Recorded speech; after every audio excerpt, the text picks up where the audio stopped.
This is Monique from the Switch House, and you're watching No Huntsville. This episode of No Huntsville is brought to you by Salty Nut Brewery.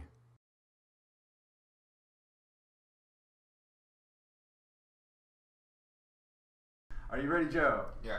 This is Tom. This is Joe. And this is No Huntsville. We have a special event here going on today. We have the guys from the Epic Comedy Hour, Justin Ledlow and Scott Eason, the creators and the producers. Just a really great show. I went and saw you guys play last night. Well, I saw one of you play. Yes. Thanks, Tom. I bailed out after I saw what I wanted to see, and then I left. But no. We had a friend come over from out of town, and it was a really good event. Really funny people there, and we had a great time. So we're here to. You guys are here to push the Epic Comedy Hour over at Low Mill and some other things too. Guys, thanks for coming in and talking to us today. Thanks for having us, man. All right, let's get right into it. What is the Epic Comedy Hour? When do you guys put it on, and what are you guys trying to do over at Low Mill? Epic started back in July of 2011. I had been doing stand-up for, I think, like roughly 6-8 months around in there, and figured I wanted to get some people together to start like a monthly show. It started out as mostly locals and then turned into regional, and now we're getting like regional and national comics come through. We'll be celebrating our 3-year anniversary this July, and it's really just we're just trying to do like a really high quality monthly comedy showcase. We don't really put up like a headliner or anything like that. We try to get people from the region, from some of these popular cities around here that have established comedy scenes. We get a lot of guys coming from Atlanta, Nashville, Knoxville. This coming October, we'll have our first guys coming up from New Orleans. Wow. So we're starting to like really reach pull different cities and get out there like that. So we're really just trying to build like a show where people can Chicago come through. guys coming down. Yeah, Chicago guys are coming down later on. We've had comedians from LA. Yeah, we've had some. Those are real cities. LA. Those are actual cities. Yes. Outside of Huntsville. I know those cities when you mentioned them. Those are real places. So yeah, we're just trying to make like a really high quality comedy show that'll feature road acts and people like that, and it's going really well. Good. I think we've had a lot of really it's a cheap show. $7 we got in last night, and then I think I saw 5 or 6 more like 5 comedians before the intermission. We had to take off, but I mean that's a lot of different people to see for the amount of money. It's pretty good, and the guys were funny. They really were. Yeah, normally there's 7 to 8 comedians. Okay. In our format, and we'll do 3 or 4, and then we'll have a short intermission, and then 3 or 4 after the intermission. So the show usually runs from about 8:15 to about 10:30, 10:45.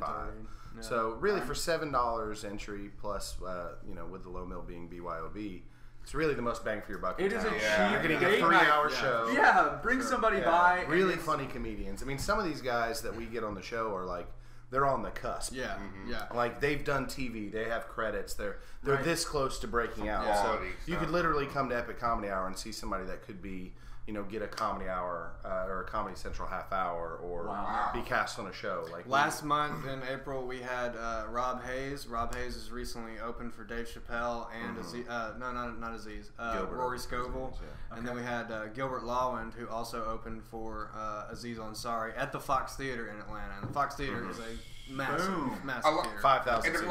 a lot of people, a lot of the podcasts that listen, like Joe Rogan, all these comedy people, they talk about Atlanta like it's a big thing. I mean, that's a lot of. And that's one reason why, like, I moved over there for work and everything, but like I've met a ton of comics over there, right? And they're all like, they love coming here to do Epic. They love it. So you started Epic here in Huntsville. You moved to Atlanta, but you still come back to do the shows here. I come back. Like I was on last night's show. I'll be coming back in July to host that one, and just like every now and then I'll just pop in and either do like 2 or 3 times a year. Yeah, I'll just come in and either host or just jump on it and everything. But I mean, it's a 3-hour drive. It's not like it's that big of a deal. So I'll take a weekend off, come home, do it, hang out with everybody, and then head back to Atlanta. Plus, Low Mill's a great venue, right? I mean, how'd you go with Eason though? I mean, I used to work with Scott's brother, and then when we were like, I'd already done one Epic, and then I asked him if he wanted to come do the next one, and he was on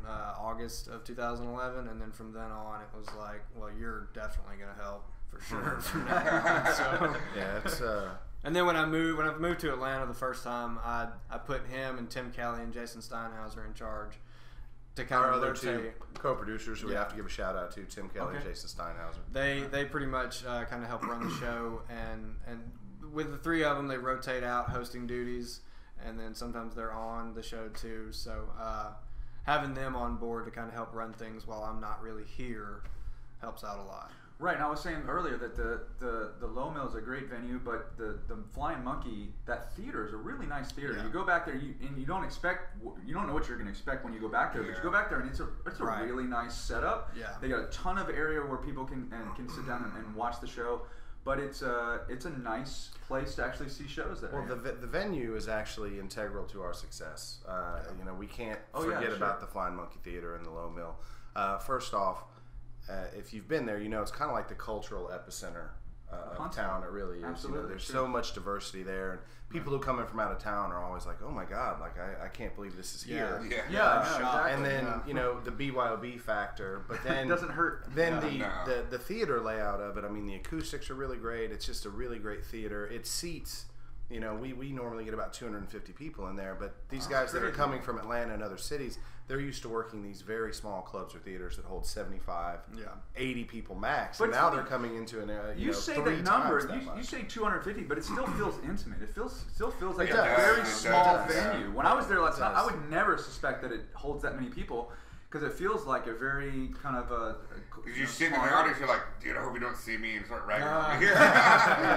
Well, we had our biggest show, our biggest turnout ever. We had 368 people. Yeah. I don't know how they did it. And we were turning people away. Yeah. Right. Yeah, and the fire marshal came and was like, "Are you kidding me? You can't do this." You can't. They told us after that, they were like, we definitely can't go more than 300. Yeah, we have to cap it. And we've had shows where people will show up and we'll be at that cap.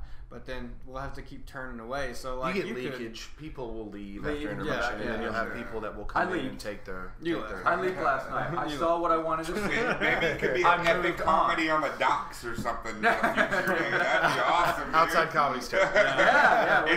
Outside. There's nowhere for the laughs to go. That's the thing. Is you need.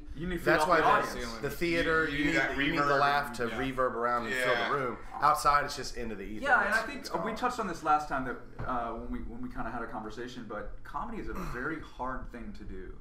Right? We talked about being in a band. You can kind of play your instrument and get through it, but there's a lot of feedback from the audience that determines what you're gonna say next. Oh yeah, for sure. And how you're gonna play, and it's different from anything else you do. So comedy to me is very scary and hard to do from you guys' standpoint. I had a joke last night that I started in on, and like what that first opening line to it, I know usually gets a laugh. When it didn't really get that much of a laugh last night, I skipped the next like 2 or 3 things and just got to the funnier thing. There's a lot of Were you talking about Alabama football or something? No. Wasn't on that one. It was the joke. I've got a joke about. Yeah, he did. He keeps it real. But I've got this joke about truck nuts, and like I said the opening line, and then it didn't land like it has in the past. So I thought I'm just gonna get right to the meat of this joke. you got a callback Skip from over Ben. some stuff. Yeah. He brought that up. So. But yeah, it's crazy. It's I don't know. I look at where I'm at now in comedy versus when Epic started, right? And the difference is just so obvious. And Epic's been one of the things that has really helped us out because we've been given this amazing opportunity to perform in front of so many people and perform in front of such a good audience that is receptive to having comedy in Huntsville. Right. That it's really helped us out and sharpen our abilities on stage because. I've said this about Huntsville before. If you're not funny, they won't laugh, but they won't be a dick about it either. So they'll be. You disagree with that? Maybe people are just being nice to me. I don't know. Not everybody. But look, Scott lives here though. You stay here. Yeah. Do you get a lot of feedback like after the fact? Well, yes, you get a lot of feedback.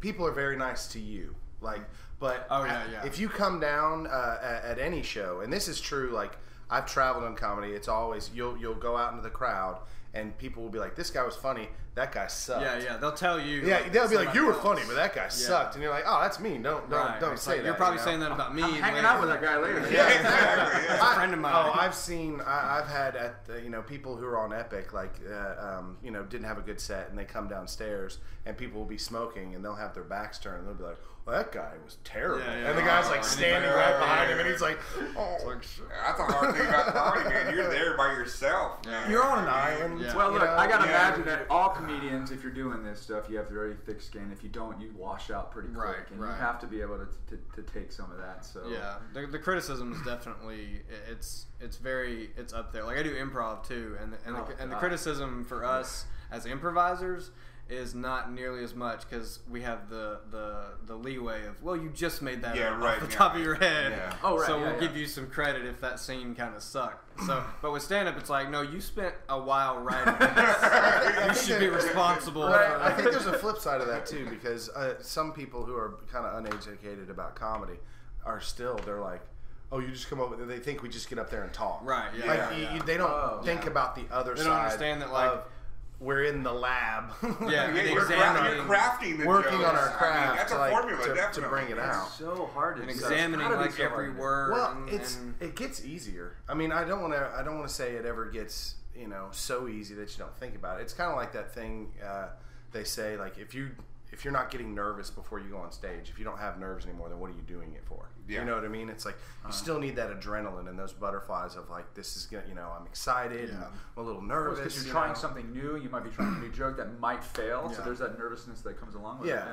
Yeah. But it's so exhilarating. I mean, there's nothing, I can't really compare it to anything else. Yeah, you win or lose. Well, it's the highest of highs and the lowest of lows, because you can have a fantastic set and just feel like $1 million, or you can have a bad set and walk off. And by the way, tell them I hate comedy. I'm never doing this again. I'm never doing it again. You can end up telling the very next night, you're right? back You on can tell the stage. same jokes and it bombs one night and does really good the other night. So it's like hard to judge what you do next, right? It's completely it's subjective. I mean, to your audience. I mean, that's the thing is, nobody is universally loved. When we have, one of the reasons we do Epic like we do, you have 8 comics. Normally, you're going to have 8 different styles. Right. And you're going to have 8 different, contents. So there's something for everybody. Yeah. Not everybody lands with all 250 people. Yeah, exactly. Sometimes you might get 100 or 125 of them that love you, and the others are like, "Hey, he's kind of funny." Then the next guy, the other 125 are like, "That guy's great." Awesome. So we like to have a mix. We don't want to pigeonhole ourselves. And there was last night. There was a good mix of different comedians, and it worked out really well. Lots of different styles, lots of different content. So next time, if you're in a crowd and you see these people, I mean, stop talking crap on people who weren't good. Just talk about people that were good, because it's a hard thing to do. To find somebody that's good for you. I understand, because you have that. I mean, we're all fans of something. Yeah. So like, it's kind of like you go see a band, and you're like, "Wow, that band sucked." I didn't really enjoy that band. People do it all. People do it all the time, and people are entitled to their opinion. Right. It's just, I don't think you should keep your opinions to yourself or in your group of friends. Yeah. You know what I mean? It's disrespecting the fact that people are getting out there and putting themselves out. Yeah. It's a hard thing to do. It's a very... And they got you out of the house, Yeah, right. Exactly. $7, shut up. I mean, it's really a good time. Any comic will tell you, just don't tell another comic that another comic dude. Yeah, because they know the struggle. You can tell your friends, you can talk, but don't tell me, because I will scold you like a child. Good. If you tell me that. So the Epic Comedy Hour happens every month. It's the last Friday. Friday of every month. It's up at the Flying Monkey within the Low Mill. Yeah. So what else we got going on as far as comedy here in town that people should know about? Well, we have actually a very big show this coming Thursday. All right. We have Enter the Comedy Dragon, which is a show that I created and produced at the Sports Page on South Memorial Parkway in Huntsville. Sure. We have Jared Logan. Jared Logan is a nationally touring comedian. He's currently on Last Comic Standing on NBC. Wow. He's had a Comedy Central half-hour special. He was featured on the Pete Holmes Show on TBS, and he is a regular cast member of VH1's Best Week Ever. So he's not really doing much. He doesn't have anything. Exactly. So the calendar's empty. Yeah. This Thursday, May 29th, free show, starts at 7:30. Oh my gosh. That show will also feature myself, who I'll be hosting. We have Dusty Slay, a fantastic comedian out of Nashville. We have Tara Jeffrey and Stephen Claybrooks, 2 Huntsville comedians who are great. We have a special guest, Kara Klink, who is a comedian out of New York City. Nice. So really great show. It's absolutely free. That's Wednesday? Thursday, the 29th. Absolutely free. Great show at the sports page.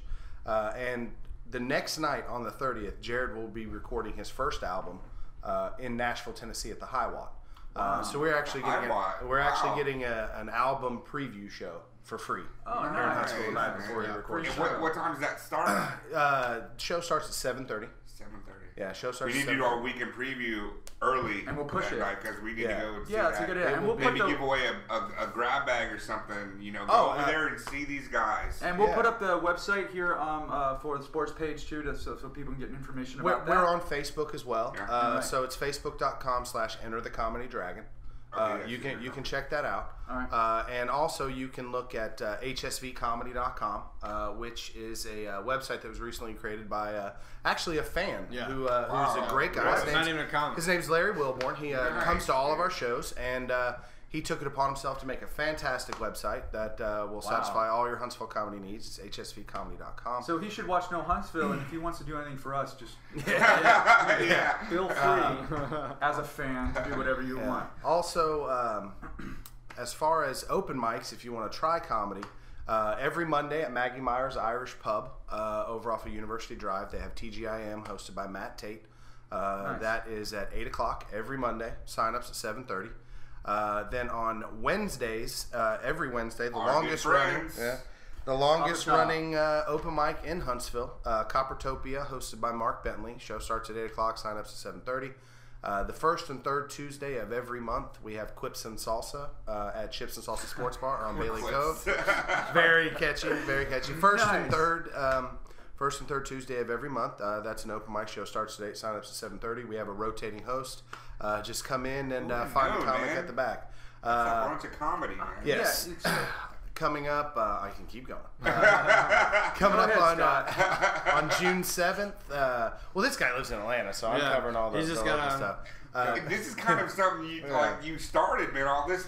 How do you feel about that? This is Justin's baby getting bigger. Yeah, I mean it's surreal to think about sometimes, but this is what I wanted to see happen. That's rad. Thank you. We have an awesome multi-race gay baby that. How do you guys make multi-race? All the coolest things about babies.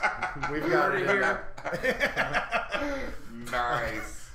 June 7th, we have Clockwork Comedy at Chips and Salsa on Bailey Cove. Yeah. That will be hosted by Sam Ashby. That show is run by Patrick Cunningham and Sam Ashby, two great local comedians.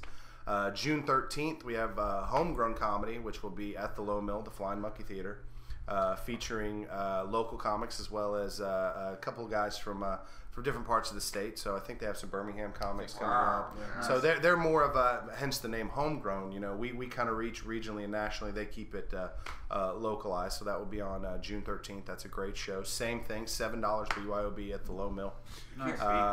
And then we have just things popping up all the time. For instance, since we're getting into the summer here, like I said earlier, July will be the 3-year anniversary of Epic Comedy Hour, and we're doing something special for that called the Underwear Comedy Party. Of course. Which means all of the comedians will be in their underwear. Nice. I will be hosting in my underwear. And we will have we'll have a few comics coming over from Atlanta. We got a couple of local people that are going to be doing it. You're not going to be telling jokes, right? You're just going to be standing there proud, just check it out. But yeah, a guy named Joe Pettis, who's been coming and doing our anniversary shows for the past 2 years, he's coming back. This is a show that he created where all the comics just are. Shout out to Joe. Yeah, Joe's amazing. Joe's an ATL comic that has just made shows left and right everywhere. Okay. He made this underwear comedy thing, so we're going to be doing it for July. Wow. It's not only dudes. Yeah, it's not only guys. It's not only guys. We got half women. So there's something for everybody. In their underwear. There's something for everybody as well. Oh my gosh. But 3 years of Epic. I mean, Are they doing the if you come in your underwear free admission? I don't know yet. I've got to figure that out. All right, so the question everybody out now wanted to know is boxer briefs? Boxer briefs. Boxer briefs. All right, yeah, there you go. All right, yeah. so Combo. They are the superior. Once again, they make boxer briefs. I thought there was only tidy whities for men. What? Is Yep. that all you wear? There's this massive secret. You're rocking that was bikini kept briefs, from aren't you? Joe. You're rocking bikini briefs. Too much being revealed on the show today. All right, so guys, thanks for coming in. That's the Epic Comedy Hour. You guys, I mean, laughter is a great therapy for everything. So come out, support your local comedians, support these guys. They're doing really good things. Awesome and thing. come out to Low Mill. Come out to everything else that these guys have been promoting. Check them out on Epic Comedy Hour. That's facebook.com/Epic Comedy Hour. And all the stuff they mentioned before, I'm going to be posting on our website and also kind of promoting. So, guys, thanks for coming. You can go to epiccomedyhour.com, and then we're on Twitter. Twitter's at Epic Comedy Hour. All of them. Right. We're on YouTube. The URL is a little messed up, but if you search for Epic Comedy Hour on YouTube, You'll find it. it. But yeah, we're out there. Great. We're all over the place. Come to a show. Come to a show. And then, of course, special shout out to Salty Nut for sponsoring the show, giving us the beer today that we've been drinking. So they drank it all and didn't leave any for us. See this cup that I have? The rudest host ever. We don't have this thing all the way down. Living yet. like a local. All right, we deserve it. We deserve it. All right, we're gonna cut it after this now. Thank you. All right, guys, thanks a lot for coming. Appreciate it. Thank you. Good Thank having you, Tom. here. Thank you, All John. right, guys. Thank you. God damn it.